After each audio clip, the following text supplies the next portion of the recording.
Hello there, and welcome to the I Never Knew podcast, also known as Inc. This show dives into the life experiences of people who have been through it all and have come through the other side stronger, better, and triumphant. Each story is raw, authentic, and, at times, heartbreaking. One thing joins it all together: the fact that the stories can help the listener learn and grow. Hosted by life coach Maureen, she sits down each episode with a new guest who will empower the listener to set out on their self-discovery journey and start to heal. Now you'll be joined by Maureen and her special guest. Please enjoy the show.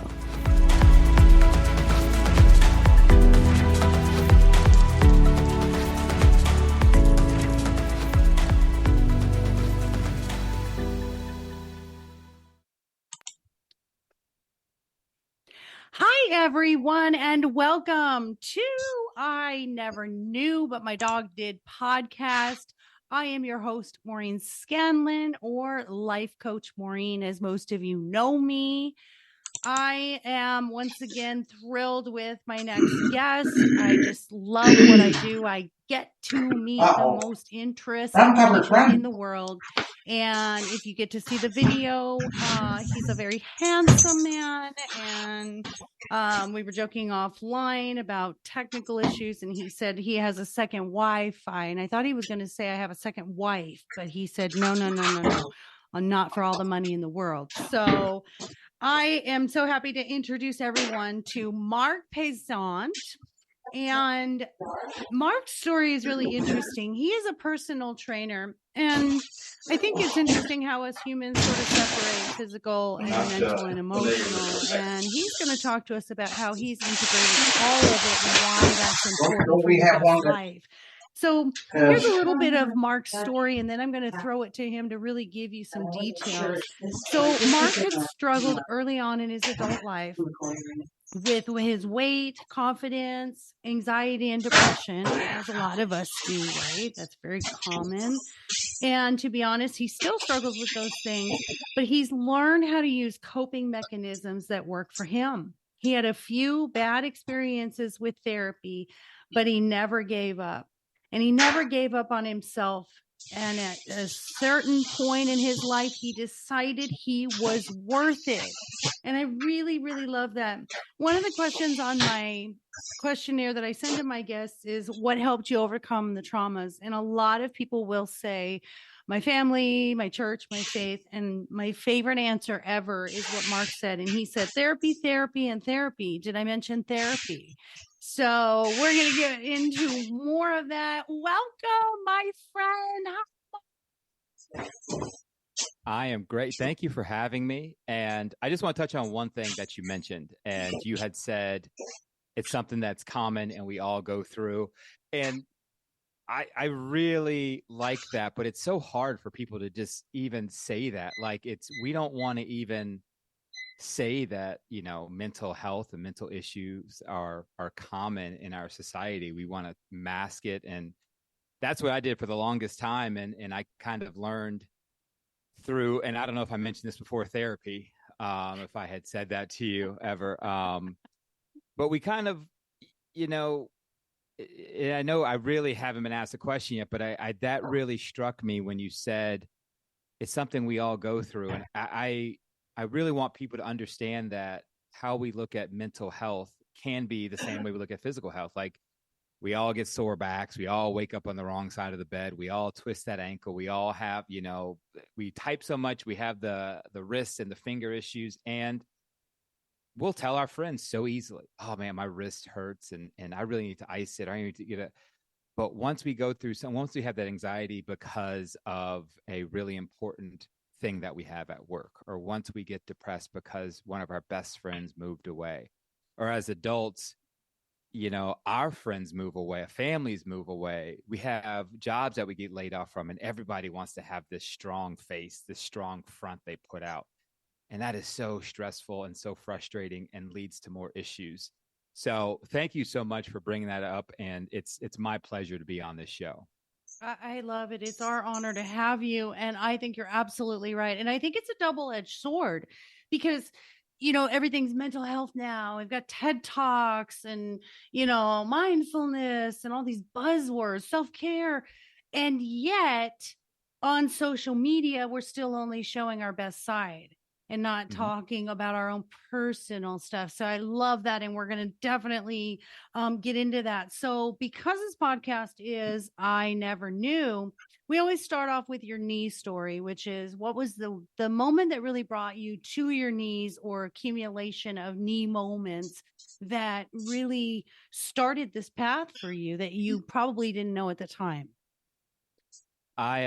There's probably a couple for me, but the one that always sticks out is when I was a young adult and I was, you're getting used to the world. You have to make your own money and pay your own bills, and you got the little apartment, and life just comes at you quicker than you think. If there's any teenagers listening to this, like, it comes at you fast. Like, don't, enjoy the ride. Don't get me wrong. However, there was a point in my life, and I talk about this as much as I can, where everything was hitting me at the same time. I was overweight. I was eating poorly, addicted to food, addicted to fast food, at a dead end job, at a very toxic workplace, working terrible hours. No one was saying they appreciated what I do or even helping me get better at my job. I was kind of thrown out there and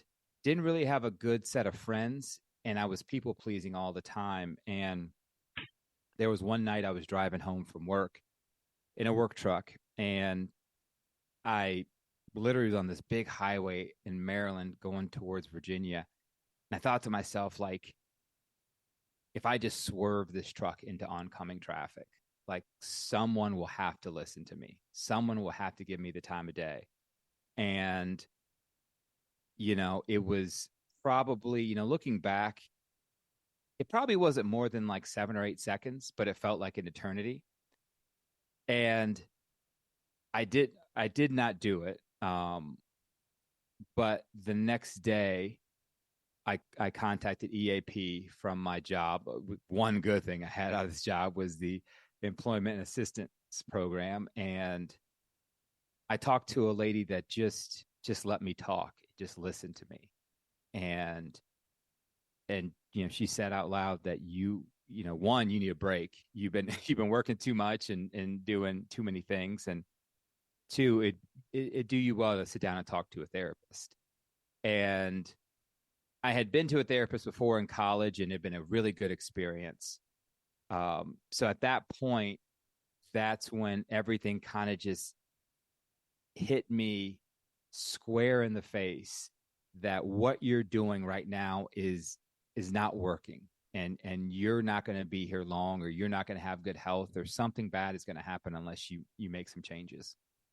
Yeah. I love those epiphany moments and those profound moments. And as I do this podcast and talk to more and more people, we've all had them. I would find it hard to believe, and I would be hard pressed to find someone that said, I didn't have a moment where I felt like leaving this planet or running away from my life. For me, it was like, I had one moment of wanting to end it, and that was post divorce and just feeling like a failure for my 3 kids as a single parent. And there were many moments of, I want to run away from my life. And we never want to have a life we want to run away from, and creating that. And the therapy is crucial. And the beauty is, outside of traditional therapy, we have counselors, and now we have life coaches, and we have all kinds of resources. So when you went to therapy, first, what did you address? Was it the addiction, the food addiction? Was it the mental health? Did you deep dive into, what are the root causes of what's going on here?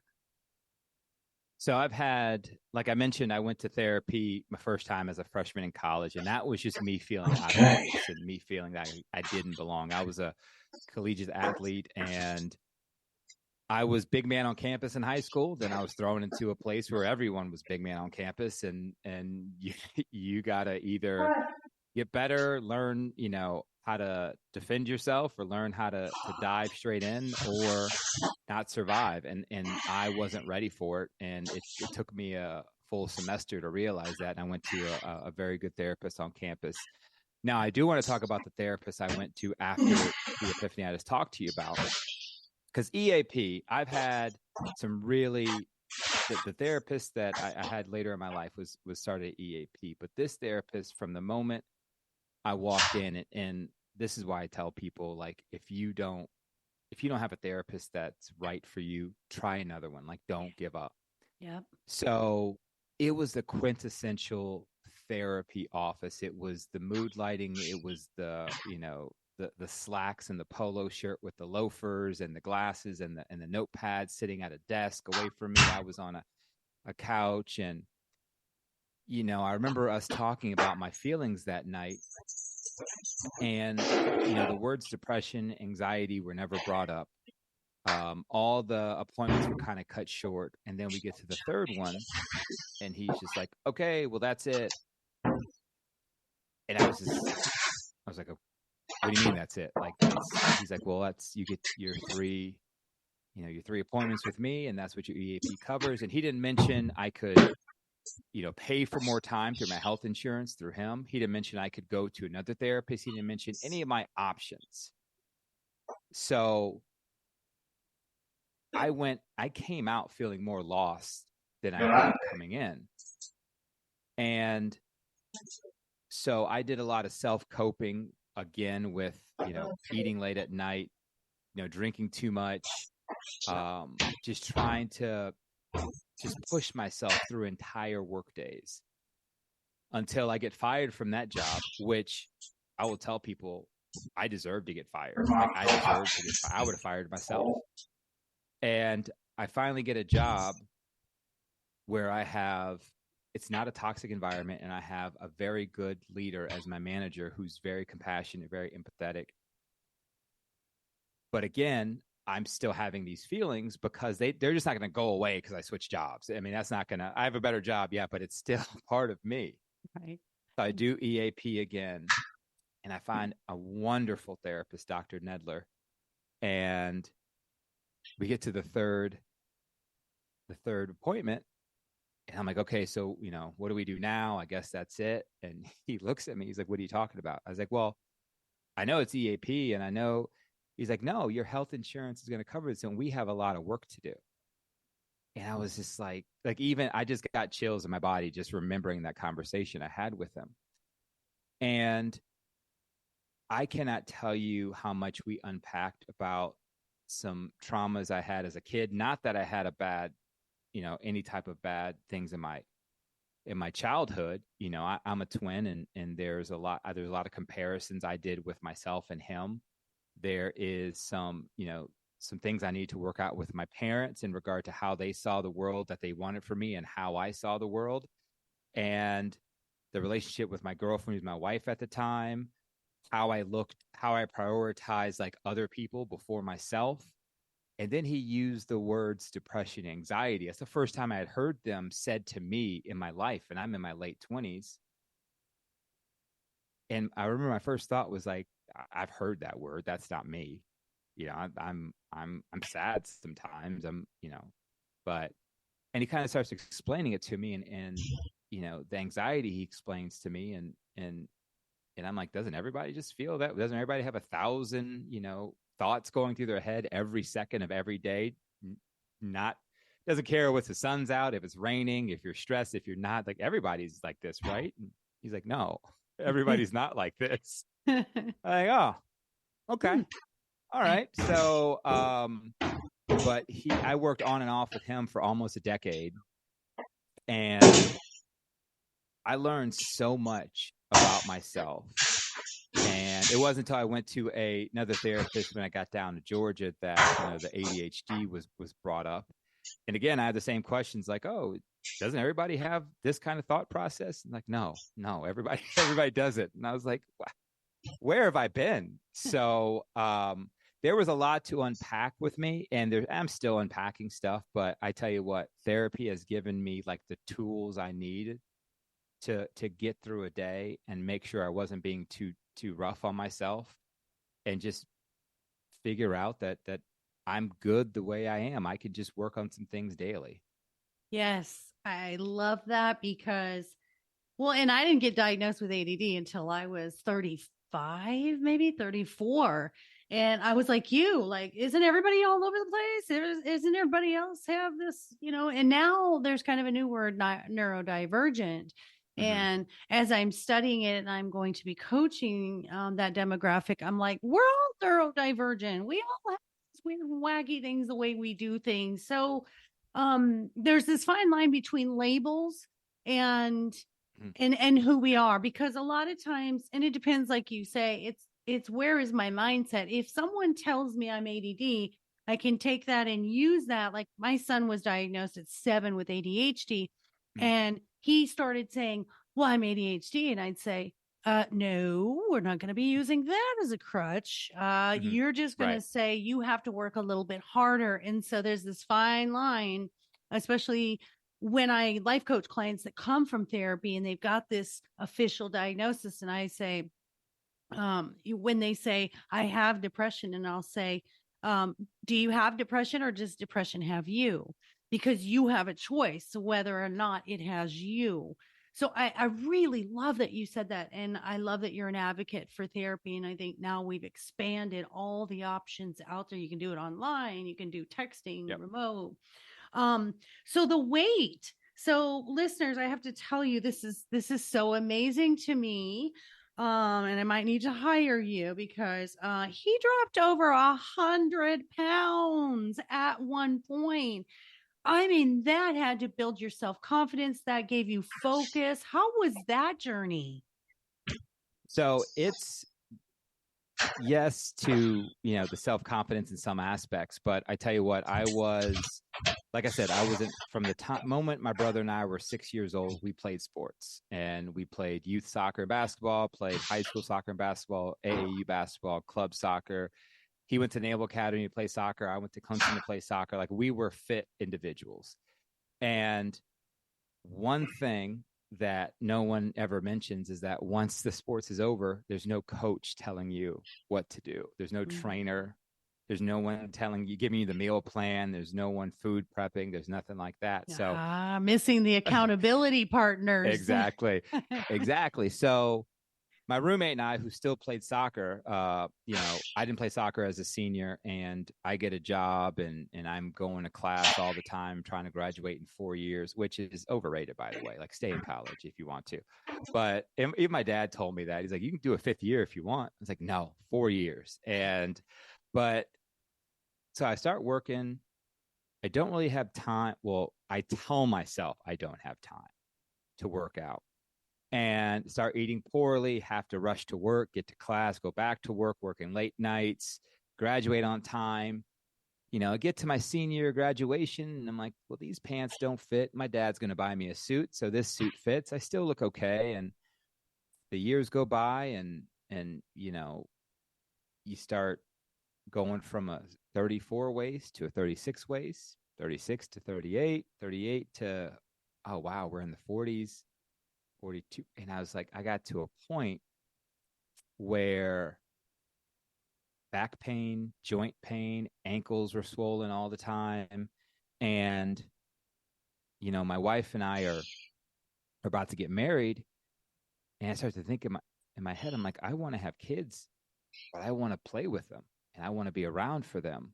And I don't want to be that dad that has to sit on the sidelines and tell his kids what to do. Like, I want to be out in the yard. I want to shoot hoops. I want to do all these things with my kids, and going the way I am, I'm not going to get there. So my dad had always been a runner when we were younger, and I always wanted to be a runner. So one day after work, I went for a run. I had already started, and it's funny that we're recording this in January. I actually started in January. It wasn't a New Year's resolution, but it was later in January. I said, pick a random day. And we might be close to the anniversary of it, but I stopped eating late at night. That was the first thing. And then I said, go for a run. Just do it. Like, put on, like, you're done with work, just put some shoes on, go for a run. And I don't know how much a person can sweat within half a mile, but I probably broke a record that day, and heart was beating through my chest. Just all this sweat, everything was melted on me, because I was just, at that point I didn't have any running gear. I was probably running in cotton. So, and I was disgusted with myself. I was absolutely disgusted with myself. And I think out loud, I said, what happened to you? What happened? And I was walking back to my house and I passed one of those just shuttle buses, which had the reflective glass on it. And I looked at myself and I said, you're going to run past this every day. And you're going to look at yourself every day until you're happy with what you see.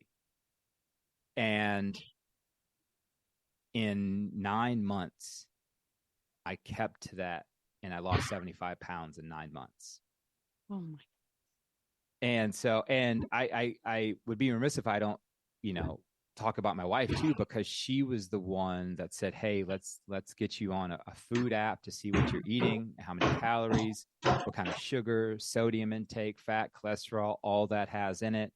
She kept me accountable. She went on walks with me.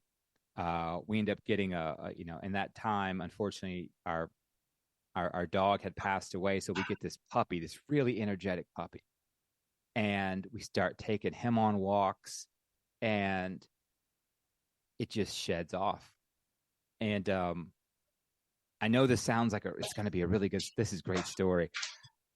On a run, midway through all of this, I break my foot and have to have surgery.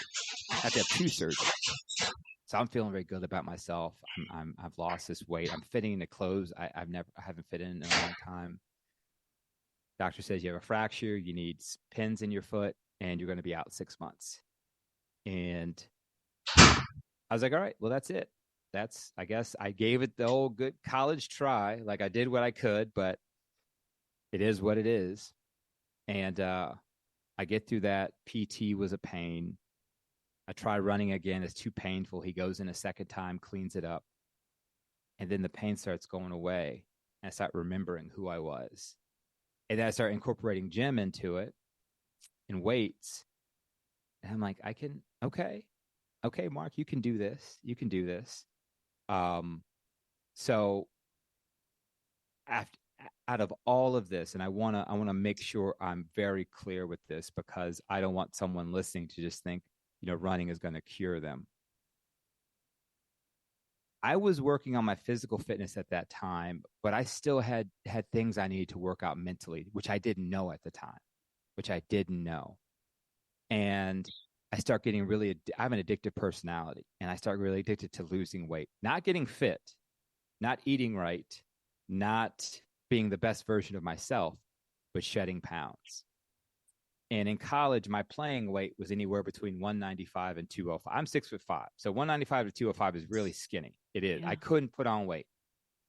I graduate around 220. I balloon up to around 321. I get down to 241, feeling pretty good. But I'm like, what's 235? Okay, what's 230? Okay, what's 225? And you can see where I'm going with this. Yeah. And I get almost back down to 200 before I figure out, okay, this isn't healthy either. So just make sure people understand the basis of your fitness journey should not be pounds shouldn't be involved. Like that's a great measuring stick. But fitness and how your body feels should be the measuring stick for you. Yes. And there were some things in there, what you said that I love. And listeners, I'm going to point this out. I noticed what you said was that self-talk. Mark, you can do this. And I think that's so important, recognizing how do I speak to myself? Because you can do all the exercise you want. You can, aim for goals. But if you're not recognizing how you're speaking to yourself, you are counterproductive to getting to that end goal and where you want to be. And the other thing you said, which even though, like you said, it wasn't that healthy, it has its value, which is chunk it up. And I don't like the scale, and I don't like the poundage. First of all, muscle weighs more than fat. So a scale is just your enemy. It's not measuring really anything. Some days I have more water and some days I don't. That doesn't have anything to do with how fit I am. So I love that you said that. So you you did so much successfully, and then you figured out the formula. And then is that when you said, I've got to help others, I got to pay this thing forward, I've got to let everybody know this secret? Is that how you came to be a personal trainer? Yeah. So the personal training thing is quite recent, and it's kind of the same journey as I did with the podcast. And I was really making some good headway in therapy. And I was really learning a lot about myself, really learning a lot about my brain and how I think. And the self-talk is a big thing because my therapist called me out because I would say things to myself that I wouldn't say to my enemy. Like I would internally or even out loud. And he kind of called me out on that. He's like, why are you talking to yourself like that? Like that, you need to treat yourself as you would a friend. And so once I'm making that headway, I'm thinking, okay, I want to help others the best way I can. I'm not a doctor, I'm not a therapist at this point. I'm not a medical professional, but maybe I could just talk about my journey and help people with theirs. And from that, there was a point when we moved down to Georgia and, COVID hits and, everyone is really hurting. A lot of people don't want to say it. A lot of people, oh, it's, we'll get through it. But, oh, I could spend time with like, you're out of your comfort zone. It's okay to say that. Like, it's all right. Like, we shunned people who were like, I really need an office. I want to go to my office. And, oh, what's wrong with you? And like, this person is opening up about how they're feeling. What do you mean what's wrong with them? Like, they're expressing themselves. So at that point, I was really doing some good stuff. I had a really great therapist in Georgia, but I was working at a job that I really loved. However, it didn't they didn't love me as much as I loved it. I'll put it that way. I was working too much. It was a startup. In my head, I'm like, everybody does this for a startup. Everybody does 6 different jobs and works 12-hour days. And then my coworkers were like, no, we don't do that. You're the only one doing that. And I was like, oh, okay. So there's plenty of days I missed my runs and plenty of days I didn't go to the gym. And once we kind of start seeing the end of COVID, which I don't mean that it's over, but we saw the little, the hump going down. I said, I'm going to get a therapist for my body. I'm going to get a personal trainer. I'm going to get one myself. Like, if I can do this for my mind and my emotions and my feelings, I can do the same thing for my body.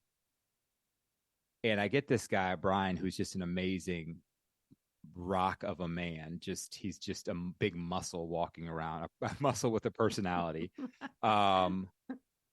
Absolutely pushes me past my limits. And I wouldn't have done that. I just, like my therapist challenged me on the ways I was thinking, he challenged me in fitness. And it finally clicked where I was like, there's moments in my life where I've really focused on my mental health and forgotten about my physical health. And there was moments in my life, my running, losing weight, that I was focusing on my physical and I forgot about my mental. And at that moment, and I'm talking about, when I say that moment, I'm like 18 months ago, 14 months ago, where I said, I need to be intentional with both of these things. Like, the effort I put into one can't be taken from the other. Like, I have to be intentional with both. And there was a byproduct out of all of this, which I didn't see coming. And it was me really starting to love the body that I'm in. And, body image issues are a big thing with men, and men don't want to talk about it, but it happens with us. So guys, open up. We understand. You might see everybody talking about, dad bods and things, which are fine. But if you're not fine with your dad bod, like, it's okay to say that, man. It's cool. It's fine. Like, let us support you. But I start working hard with him. I continue to work hard with the therapist. And like, it starts to come together. And I'm looking at myself in the mirror. I don't see an ugly person. I don't see, wrinkles and freckles and scars and all that stuff. I see Mark. I see me. And it's it was a beautiful thing. And every day I wake up like wanting to enjoy the skin that I'm in, because this is what I got. This is what we got. I can't trade this in like I did my car. I can't, go get a up. I mean, now you can get plastic surgery. I understand that. But like my muscles, my skin, my bones, my face, I say hair, my beard. I don't have any hair upstairs, but it's mine. It's me. This is Marc. This is Marc Paisant. And I finally learned to love that person. And now my focus of becoming a personal trainer and a nutritionist and a transitional coach or a transformation coach and a weight and strength and weight coach is I want to motivate people and inspire people and help them along their journeys. That's what I want. When I say, if I can do it, you can, it's not condescending. I'm not putting you down. I'm saying, because I have done it, I have faith that you can do it too. I trust you too. And I had a buddy from high school I hadn't talked to in 20 years message me last night. He had just lost 78 pounds. I haven't talked to this guy in 20 years. And he said, I lost this much weight, and Marc Paisant was my inspiration. I was like, what? Where is this coming from? Like, this is what I wanted. I want people to know they are able to do the things I've done. I love it. I love it. I think empowerment is underrated. It's that moment when you finally love yourself and you accept yourself. Not even just love yourself. It's like, just like you said, I'm going to accept myself in the skin that I'm in. One of the things that I've noticed with me is when I'm not mentally or emotionally in a place that I should be, I distract. And it sounded very common in what you were like, I wasn't mentally and emotionally where I should be. So I hyper focused on physical, and I'm going to be running. And I am that same way where I don't want to deal with what's going on right now. So I'm just going to keep busy. And I'm a creative art, sort of artistic person. And so this is something we have to recognize, listeners, is if you're doing something and you're hyper focusing or sort of obsessive, either borderline or full on obsessive about something, you have to stop and take a look and be like, wait a minute. Why am I doing this? What do you think? There's two questions I have for you that are wonderful. I have a 15-year-old grandson. And we struggle over nutrition. You don't. I'm looking at you. No way you have a 15-year-old grandson. Yes, I'm looking right at you. Well, congratulations. That's wow. Good for you. Bless your heart. Bless your heart. Thank you. So I have guardianship of a 15-year-old, so I get to do this again. I get to raise another teenage boy, but we struggle over food and nutrition. And it's interesting because he's so wise. He says to me, because I love the food boxes that come the delivery. And I'm going to do a shout out to Dinnerly, because I love Dinnerly. And they have all these vegan, vegetarian, and healthy low-cal options. And some of them he loves. And then there's others where I'll say, hey, this is what we're having tonight. And he said to me, Grandma, it is not that I don't like your cooking. It's that I have a thought in my head that I'm not going to like this thing. So it's a mental block that he has. It's really interesting, because my love language is cooking for my family. It's like what my grandmother did and how she showed me she loved me. I'm going to do a TED talk on the sixth love language, which is food. But really that's my love language. So when he doesn't eat it, I'm like, oh, you make me sad. So what can we do to help our young people? And he's 5'9" and he's very thin and not muscular, very active though, super active. So he burns more calories, I think, than he takes in. And I steer him away from soda. I steer him away from junk food. I want him to be his healthiest self as a young adult and growing forward better habits. What do you do to help our young adults? And it's funny you mentioned this, and this is something that my wife and I deal with my oldest daughter, who is 9, and will eat every chicken nugget you give her. Every chicken nugget you'll give her, she'll eat that. She'll eat the fries. She'll eat pasta, all that stuff. But once you throw a vegetable in front of her, like it's almost like she forgot how to eat. Like now, but I was the same way as a kid. Like I ate all the vegetables, I ate most of the food. But if there was something that I just knew I'm not gonna like, I'm not gonna eat it. And I'm one of the like 1 or 2% of people in the world who have, I don't know if it's predisposed or what it is, but I don't like cheese. I don't like it. Like I don't like the look of it, the feel of it. I don't like the taste of it. I'll eat pizza, but that's pretty much it. And I have to explain myself to every new person I go to dinner with. It's like, yes, I don't like cheese. I understand that. And people listening right now are like, how does this person not like cheese? I understand that.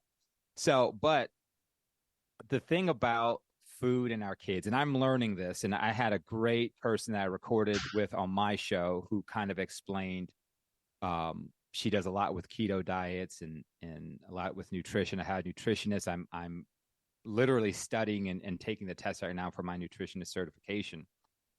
But the one thing with kids is that adults need to know is that we have to reframe what food is. Like food doesn't just enter our bodies to take care of the hunger. Like food is the building blocks of kids in this world. So when you think about a child that, is building strong bones and muscles, skin cells, vision, hearing, brain is a big one. You have to think about all the vitamins and minerals and protein and fats and, carbohydrates that this body needs to grow. And what you definitely want to stay away from is exactly what you're talking about, the sodas and the simple sugars and the added sugars, things like that. But what a lot of nutritionists say is find a middle ground, like find something your kid likes that is nutritious that you don't mind them eating over and over again. That is the toughest part for me because my oldest child, like she wants spaghetti, chicken nuggets, and French fries every night. And I'm like, okay, can we chill with the carbs? Like, yes, there's nothing bad about carbs. Like carbs are the macronutrient we need the most. Like our brain, it needs that energy. That's what makes our brain healthy and work. However, protein and amino acids and things like that in our muscles is the building blocks of everything else. So if you have a child that is thinking to themselves, I don't like this, the one thing I can say that is not medical advice, that's not nutritionist advice, that's not any advice, that's something we all should be doing, is just making sure, one, we don't make our kid feel bad for their food choices. We educate them. And two, we have a conversation about what food is and what food means. Like we have them understand. Because remember, I have to remind myself this all the time. Like I'm watching 2 humans grow in front of me, which is really weird when you think about it that way. It's like, wait, they're growing literally in front of me. They're getting educated. Their brains are growing, things like that. So they are great. I'll just mention this, and I don't know how ethical this is. So you can get this out if you want to, but my wife and I have been known to blend vegetables into pasta sauce. Oh, heck yeah. And It's very, very, very ethical. Whatever it takes, Dad, Mom, I do not care. And if anyone judges, then they shouldn't be listening to my podcast for sure, because I will do whatever. I'll put it in your chocolate milk if I have to. I do not care. Last night, we made some air fried cauliflower. And my oldest daughter, I hear my wife saying, Aaliyah wants some of the chicken. I'm like, what is she talking about? And my wife looks at me, she's like, no. I was like, oh, yeah, definitely the chicken, yes. And she's like, this is good. I was like, oh, yes, thank you. Like, so it's like my oldest, she likes corn. That's the vegetable she likes the best. So if we have to make corn, 3-4 times a week, we'll do it. Yeah. But we also have to I want to end with this on this subject, because this is where a lot of parents, and myself included, have gone wrong, is not finding that middle ground. And for the longest time, my wife and I were on one edge of the spectrum where we're like, okay, well, we'll just have to make her something different so she'll eat it. And then lately we've been on the I made it, you have to eat it type thing. Mm-hmm. But now, it's like, hey, let's find a middle ground and see if there's a side we can make easy that she'll like. And, we communicate with her about, why we're picking the food we're picking. And we make sure when we're with her, pediatrician, her pediatrician repeats what we've said. It's like, hey, you need the vitamins and minerals and all that stuff in your vegetables, because you're growing. Like, you're growing. Yeah. And the last thing you could always do is just, supplement it with some sort of protein shake, any type of shake that they like, fruits, vegetables, things like that. And just try to make sure that your kids are getting the nutrients that they need. Yeah, I love all of that. And I'm going to add to that with when I do like my couples coaching or my family coaching, whenever there is, when they hit a roadblock between the kids and the parents, and there's different phases, guys. I remember my daughter at 2 would not eat anything except for pickles. And I was scared to death. And I went to the pediatrician. I was like, she's going to die. All she's eating is pickles. And the pediatrician said, let her eat pickles. Her body's going to tell her when she wants something else. And sure enough, it did. So that's it too. So toddlers are definitely a challenge. But I'm going to say this. With anything, whether it's food or chores or anything, when you're raising, I'm going to say under 10s, choices. This is why they fight us. They're being independent. They want to feel that they can make choices. We are inherently and innately needing choices as humans. And I was talking to someone about dogs yesterday. Dogs need to make choices every day too. So here's what you do. You give them choices of 3 healthy things. And you say, do you want broccoli? Do you want corn, or do you want carrots? Well, you win all the way. They win because they feel they have a choice in their meals. Here's the thing that I've learned with my grandson is to not shame him for not liking something. Right. Mm-hmm. So what I did when he came to live with me over a year ago, we have guardianship of him. I said, let's keep a running list of the things that you like. And when I make a meal that you like, let's write that down on a list. And so what we've done now is I'll say, what ingredients do you want? What do you like? And I said, I'll buy those ingredients. And then you look up online a meal you can make with those ingredients. So now he's a participant in a meal that he enjoys. He loves like chicken breast and what's that other one that I think it's like a Mexican sausage. Oh my gosh, he loves that so much. Chorizo. Yeah. So he makes different things. He'll make himself a quesadilla. So it's great. We're working with him. I talked to someone who also is in the arena of nutrition and wellness. She said something that blew me away, and I wish I had done this with my children. We have to neutralize food. And I said, well, what does that mean? Well, we have to stop saying, if you eat your peas, then you can have your dessert. So we're shaming one and saying, I'm going to force you to eat this one so you can have this thing that's really good. I thought it was brilliant. She said this, put all of their food on the plate at the same time. So the dessert looks the same as the broccoli, and they get to go around and eat it all. And I thought that was brilliant because we do that, don't we? No, you can't have chips, because they're not good for you. We say this all the time. That's not good for you. So we're calling this food bad and we're calling this food good. And I think we're confusing our children. I'm almost positive I've done that. I know I have. I'm guilty of that. And yeah. I try my hardest not to do it anymore. The only thing I would say to that is because I know my oldest child, she will say that she's full with a meal because she wants the potato chips afterwards. She wants to snack on the potato chips afterwards. And the only thing I tell her is that, you know, I don't want you to fill up on such empty calories, because you're going to be coming to me in 30 minutes and saying, Dad, I'm hungry. Yeah. And what that is that, you know, our brains get addicted to, you know, the salt and the carbs and everything and the empty calories. And it's almost like a drug to our brain. And we might not be hungry. It's just our brain wants more of that chemicals that's in either sugars or sodium, things like that. Mm-hmm. So I'm trying to teach her at a young age, like, listen, eat for nutrition, eat for fuel.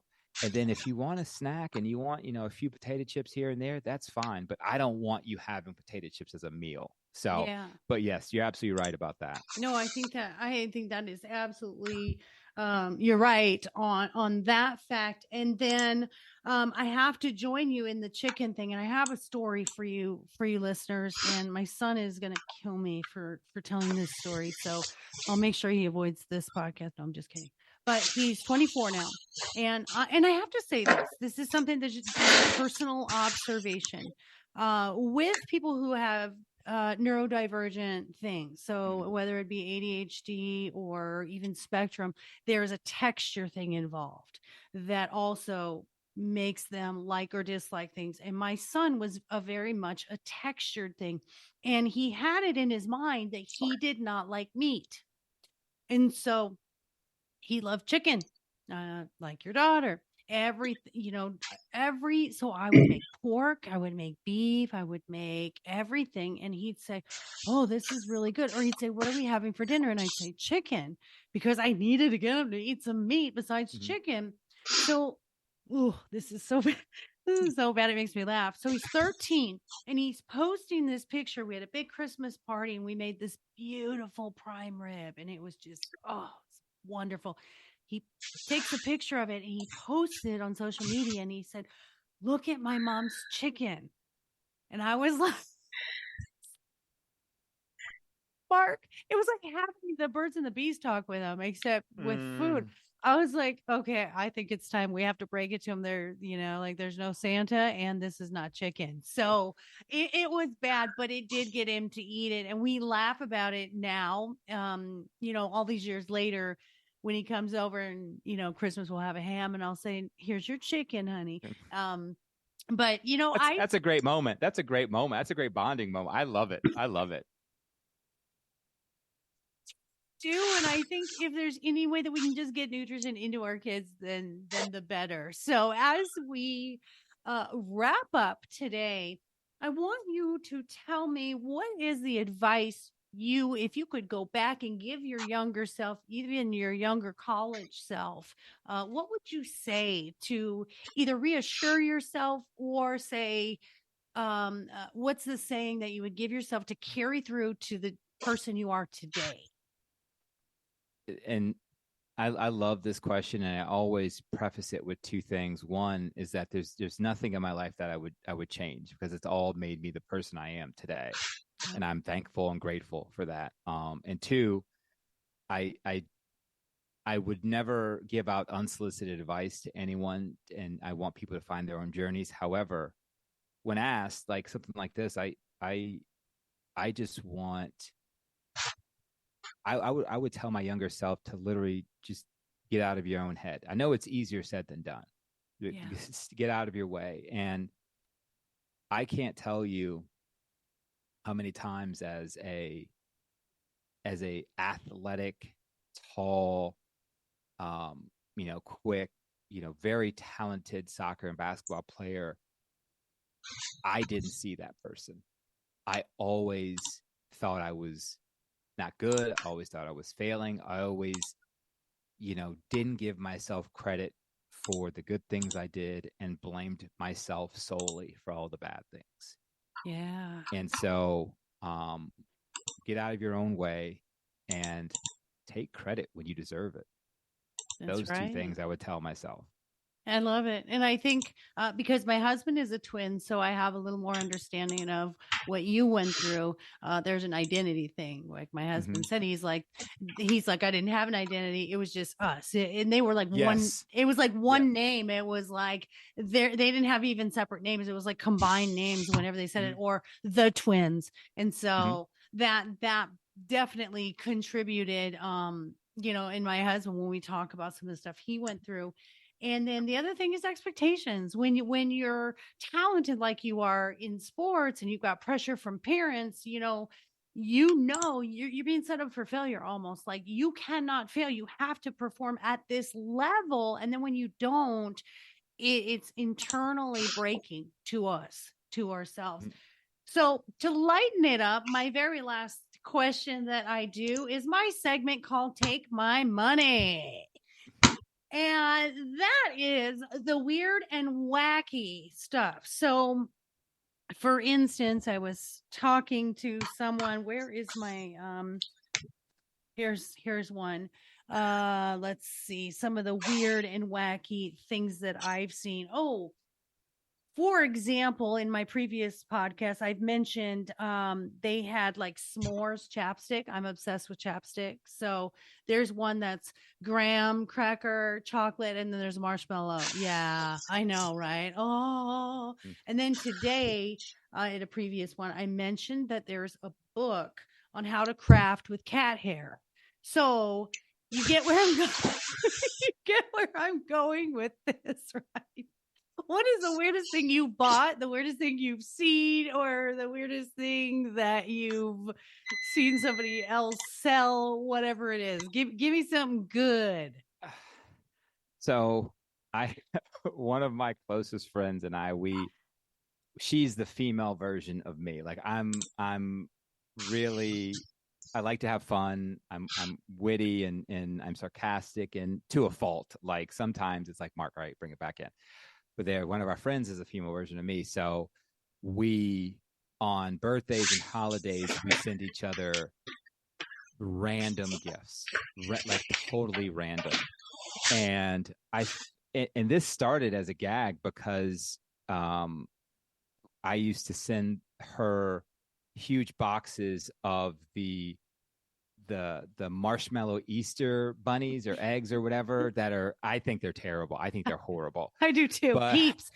They're called Peeps. We had a Peep store close to my house, and it kind of came to a head when I mailed her daughter a gift, and they opened the box and it was nothing but Peeps. So I think I won that one, but she kind of gets me back. But I've given them a shower curtain with an elephant using the toilet on it, which I thought was totally random, absolutely random. She just sent me, and I think I love this one the most, a money gun. So if you watch like rap videos and stuff where they're like shooting off money, so she sent me a money gun with like $10,000 in fake $100 bills. So I own a money gun. I don't need this money gun, but I own them, and I shot it off once, and I'm like, I'm not cleaning up all this money ever again. So, all right. On that note, make it rain, Mark. Yes, exactly. Exactly.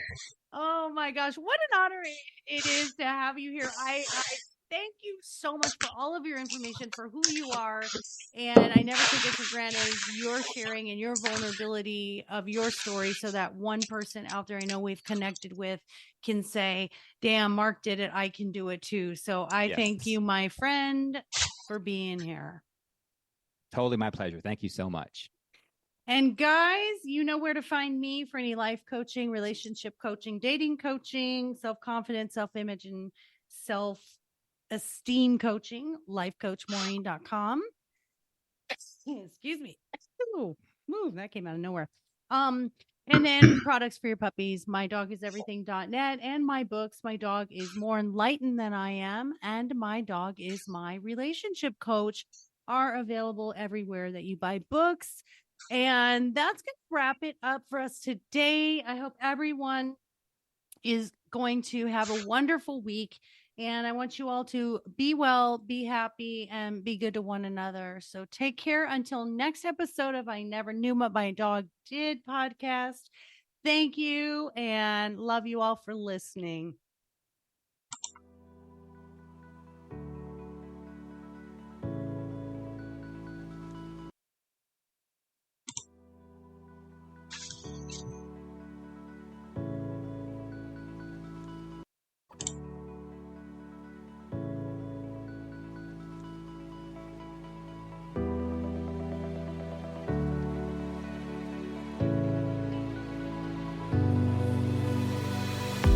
Thank you for tuning in to the I Never Knew podcast. If you found today's episode inspiring and educational, please be sure to follow, subscribe, and spread the word. The more people that join the Inc. community, the more it can develop and influence others as we work together for a healthier and brighter future. Until next time.